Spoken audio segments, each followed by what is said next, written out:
Welcome to the first story summary of Girls Frontline 2. This will summarize the first major event, Glass Island. Within this summary will be the highlights of the event, as well as any supplemental material that the game provides. For those new to the channel, I'm also in the process of making a summary of Girls Frontline 1's main story, which spans across multiple videos. So, if you're interested in that, check that out after this one. Glass Island is a story that is set before the main story of Girls Frontline 2. While it doesn't affect anything directly, it does give some pretty important context. So without further delay, let's get started. We first need to go over Ulrid, who is a new character in Girls Frontline 2, and is pretty much the main character for this event. Ulrid was originally part of a PMC group that treated her pretty poorly, which was typical for any doll in general. Despite their very human-like features, dolls are treated like devices, so any deviation from what their user ordered would be seen as them being defective. Even though dolls are capable of free thought, they are programmed to perform at their best when taking orders. So it was in their best interest to always be obedient to the very letter. While Ulrich was with this group, they were attacked by a league of bandits called Varjägers. These bandits captured the dolls in the PMC group, which included Ulrid, and they were trafficked through the black market. Through this, Ulrid was thrown into the doll hunting safari. This was where humans would hunt and violently kill helpless dolls through the use of vehicles and high-caliber weaponry, and these participants were allowed to do whatever they wanted. Even though Ulrid was a T-doll, she had no weapons and therefore could not fight against the hunters. But the civilian-class dolls had it even worse, as they were completely out of their element, and they were not programmed for combat in the first place. Ulrich did her best to protect them, but many of the dolls often screamed in terror and suffered neural breakdowns. Despite this, the hunters would kill them either by weapon or simply by running them over. Despite Ulrich's best effort, she had learned that a bomb was implanted in her body, and leaving the area would lead to her exploding, and then her data would be removed from the Safari servers, which would cause a real death. She had learned this when someone else tried to escape first. So Ulrich would have no choice but to suffer being viciously murdered over and over again. Throughout the several months of this, she began to wonder if this was all her life was worth. Whether it was being a soldier or helpless prey. Was the meaning of a doll's existence defined by the whims of humanity? This question burned deep inside her, and it eventually led to her attempting an escape despite the 100% probability that she would just explode and suffer a real death. During the final game, she had managed to reach the boundary with a human chasing after her. She attacked the human, stole his weapon, which happened to be a bow, and she vaulted the fence. Her logics were alerting her that she was facing imminent death and she should turn back immediately. But during this, she had realized that this was not what she wanted to be. She would rather die than be forever bound to the orders of humanity. But despite the alerts, she did not explode. She had no idea why, but that no longer mattered to her. The exhilarating feeling of being free forced her base programming to be altered. Where a doll is bound to protect and serve humans, she no longer would be. She had gained the ability to disobey. With that, she ran off to start her new life. During Griffin's restructuring, dolls were given the chance to either stay in Griffin, be reassigned to other affiliated parties, or resign entirely and become a civilian. WKP naturally has terrible communication skills, which led her shooting past her deadline to send an application. So she had to depart from Griffin. Other companies were interested in getting T-dolls from Griffin, but WKP had terrible combat skills and was an even worse field leader, so there was no interest in grabbing her in particular. This led to her joining a group of T-dolls under a package deal for a bounty hunter named Alan. Even from there, she was seen as dead weight.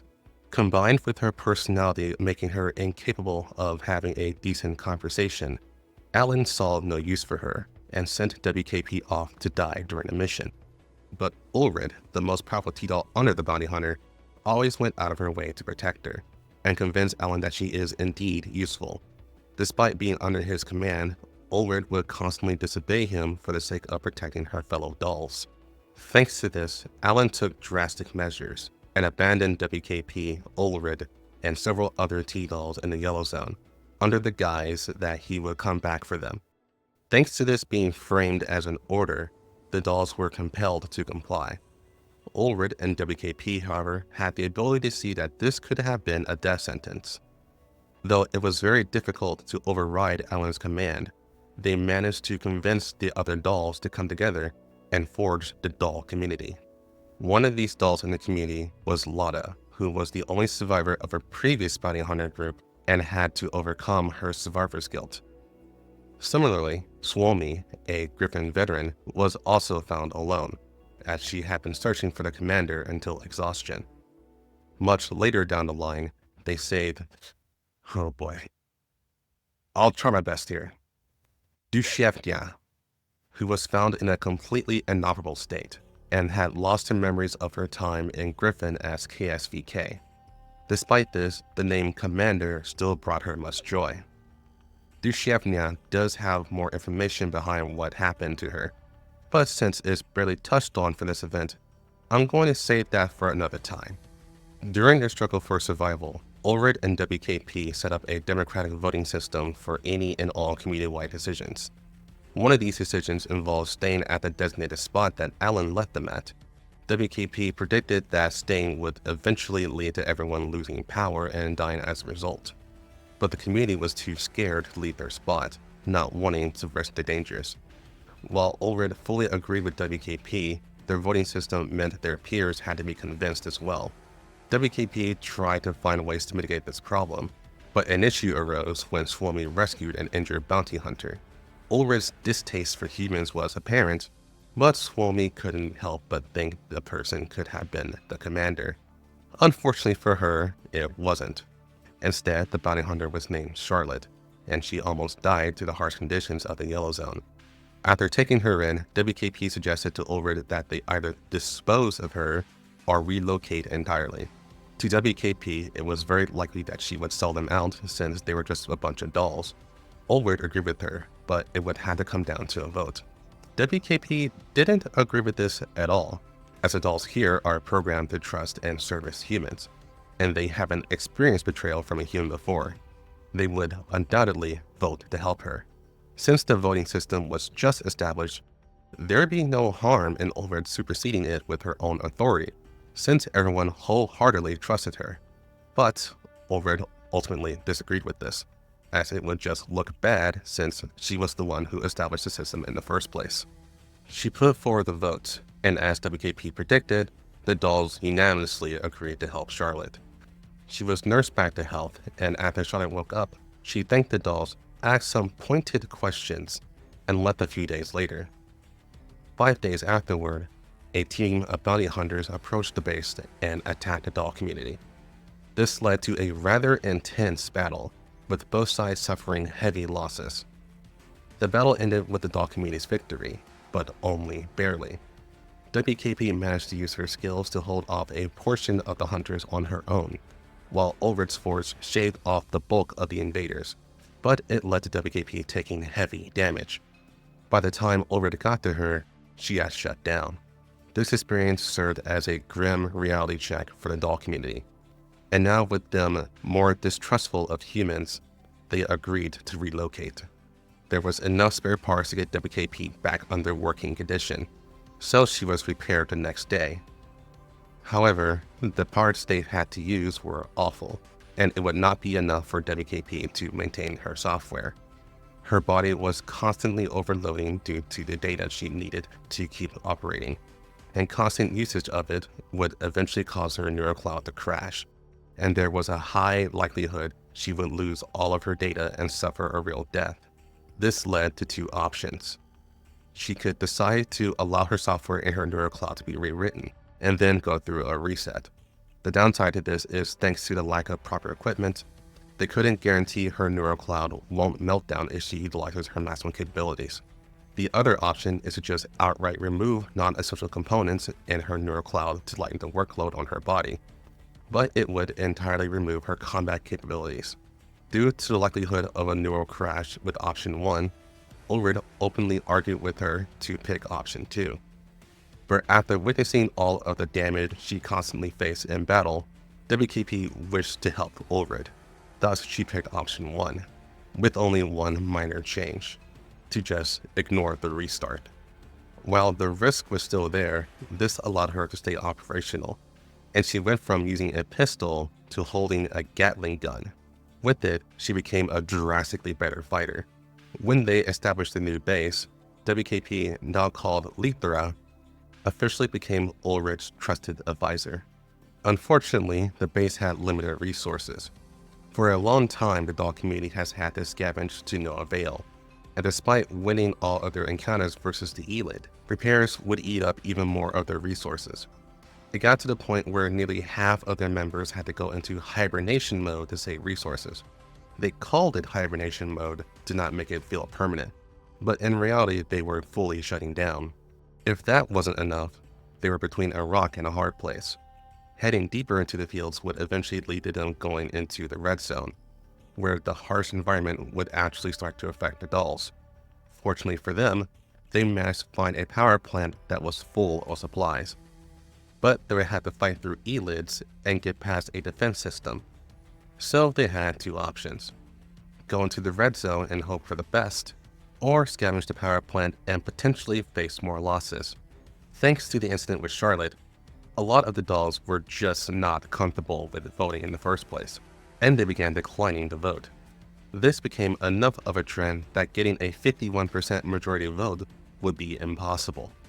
This became even more of a problem once Ulrid led a scouting team into the power plant. There was a near lifeless yet powerful creepy doll hunting down a scouting team that almost ended up killing Ulrid herself. The inclusion of this news only paralyzed the doll community even more. This meant the community has chosen to just do nothing. This was unacceptable. Ulrid, who had long embraced the power of choice, was crumbling under stress. Despite Lithra and Swalmy having an excellent amount of experience and free thinking due to their privileges in Griffin, neither of them had the skill nor the will to embrace the role of leadership that Ulrid did. So all questions, news, and complaints were directly and entirely on her. Lithra had just hoped this would eventually lead to Ulrid finally superseding the voting system, but instead she noticed something worse happened. Ulrid would start omitting information about the power plant, which included evidence that suggested humans were running the power plant. While not confirmed, this would insinuate that the doll community could potentially be stealing from humans if they took over the power plant, which would be a major problem if found out. Lithra saw this as a vital piece of information. When she confronted Ulrid about it, Ulrid stated that throwing out unconfirmed information would only make it harder for them to vote, and they can't afford further inaction. But this ignored the underlying truth that Ulrid was manipulating the votes in her favor. Lithra had learned that Ulrid was entirely in favor of claiming the power plant, and she lost her stance of neutrality. While Lithra doesn't care about that herself, she knows Ulrid has been adamant in keeping this voting system for the sake of making everyone as equal as she is. So not providing all information would be going against her own ideals. So I'm just going to rip the band-aid off here. Honestly, Ulrid doesn't realize she's been doing this, but she knows everyone is being incredibly stupid. She already knows their other options are a no-go. Going into the red zone might as well just mean going to a meat grinder. If they don't die to the harsh weather conditions, they'll die to the elids. Even if the resources weren't critically low, it would still be a terrible idea. Thing is, pretty much all the dolls know this as well, but they're so afraid of fighting for the power plant and losing more of their resources and people that they are just not willing to make a choice, because they're scared whatever choice they make will be the wrong one. The bitter truth is, the doll community just doesn't have the experience nor the will to embrace the power of choice like Ulrid did. And this was something that Ulrid had begun to understand. But she doesn't want to let go of this voting system because she wants the dolls to love the feeling of freedom like she does. And she would rather die holding onto those ideals than to go back to living under the subservient rule of evil humans. But thanks to Ulrich's withholding of information, there were just enough votes in favor of taking over the power plant. An assault team was formed with Ulrich taking lead, and their biggest obstacle was taking on the creepy doll. During the battle, the creepy doll controlled the defense system, and this caused a lot of the assault team to fall. This battle was so gruesome that Ulrich heard her teammates begin to scream in terror before they die. These screams triggered her neural cloud, and she was right back in the hunting grounds, where she had watched so many dolls get mutilated while screaming for their lives. This trauma made her neural cloud just stop operating momentarily, and then become completely overwhelmed by thoughts of being slaughtered and started begging for evacuation. To spell it out, she has PTSD, but Lithra literally headbutted her to snap her out of it, and told her that she had to lead everyone to victory. This got her head back into the game, and Ulrich did just that. After the dismantling of all of the automated systems, all that was left was a creepy doll. And while this was extremely close, she was eventually defeated. Afterward, the remaining dolls scavenged the area. They found objective evidence that the power plant did indeed belong to humans. The creepy doll even had a name, Lamberthia, and there were more dolls like her protecting the area. This was just bad news, as they couldn't possibly take on another one, let alone an army. From that point on, a status check was done. While dolls did fall in battle, they weren't beyond repair. But Ulrich had understood that her plan was reckless, and when things got bad, she had succumbed to the terror she felt long ago. Despite this, she would rather take her chances holding onto her freedom than to fall back under human command. She had realized she just wasn't the same as other dolls. Not even basic self-preservation logic would change her mind anymore. Thanks to this, Ulrich knew she would be a detriment to the group, and had decided she would leave the group and ensure that nothing from the power plant would hunt them down as they head back towards the green zone and find a human settlement. However, Lithra shut this down entirely, as she found an audio log that contained Lamberthia's final journal entry. This entry confirmed that all of her sisters had broken down after a long lack of maintenance, and she was the last one remaining. Afterward, Lamberthia had attempted to make contact with her original owners, but to no avail. The humans that owned the power plant actually did abandon the power plant due to a surge of elids, and the dolls were left behind to eventually die. While this is a sad conclusion, this did mean the doll community could indeed claim the power plant as their own without repercussions. This meant Ulrich's gambit worked, and the doll community had found a home with more than enough supplies to get everyone back in working order. Knowing that, Lithra knew literally no one would accept Ulrich leaving the community. Instead, both of them promised each other they would improve the systems in place, with Ulrich understanding that a leader is necessary, and she would fulfill that role while still holding fast to her ideals. Days later, Suomi went out on an expedition to find supplies. Despite the power plant being an excellent home, the fact remained it would eventually run out of resources, and elid attacks are inevitable. But while Suomi still considered herself a member of the doll community, her ultimate desire never changed. She would find the commander and rejoin him. These two desires ultimately conflicted, but Ulrich accepted this and trusted her judgment. This led to her joining other bounty hunting groups to make money, and also gather intel on the commander, though both would end in failure. It turns out Suomi was largely incompatible with anyone who wasn't the commander. Her experience made her too much of a free thinker, and she had issues following exact orders. This garnered her a reputation of being bad luck and defective, and no bounty hunter wanted to hire her besides the truly desperate. This eventually led her to being abandoned, and much like how she was before she met the doll community, she was left in a state where she would slowly die to harsh weather conditions. But in a stroke of luck, she was found by the commander. After being repaired and rebooted, Suomi had a heartfelt reunion with the commander and Groza, while also meeting Mei Ling and Nemesis for the first time. Her wish finally coming true, Suomi happily joined the commander's bounty hunting squad. While her experiences with the other bounty hunters scarred her, Those were healed by the crew's encouragement and kind words. This led to her remaining with the crew for over 2 months. But there was a problem. Suomi had received a distress signal from the doll community, and they needed all hands on deck. While there was a part of her that wanted to ignore this, she felt too much of an attachment to the doll community to leave them. But there was a much, much bigger problem. For context, when the commander left Griffin, he did more than just leave Griffin. He denied ever fighting for the Earl ever again. The Earl, also known as Griffin, is the co-owner of the PMC group Griffin, as the name would suggest. But more importantly, the Earl is now part of the Union of Resartress Nations Coalition.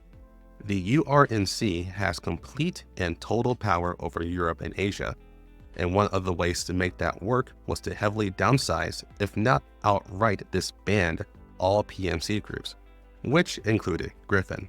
If the commander had stayed, the Earl would have reason to vouch for Griffin to remain untouched, as the commander's achievements were well known to the URNC. But without him, there was no leverage.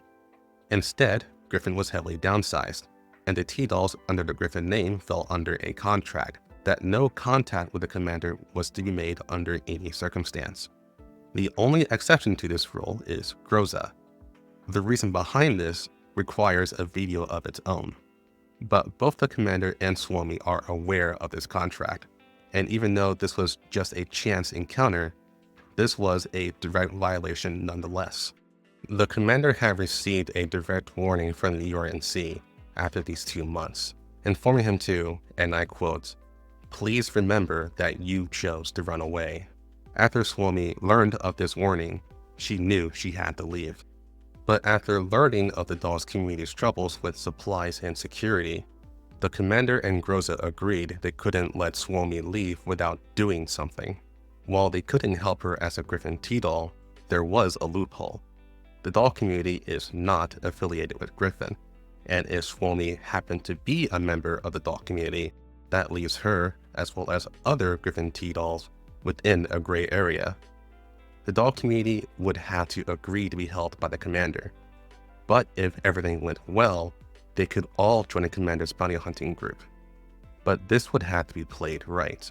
Since the URNC had their eye on the commander, it was best for them to separate for now. The commander promised Suomi he would come back and help her and her friends, and Suomi wholeheartedly believed that. Now, it would just be up to Suomi to persuade the doll community to join the commander. And that's another story for another time. And that is it for the Glass Island event. Thank you all for watching.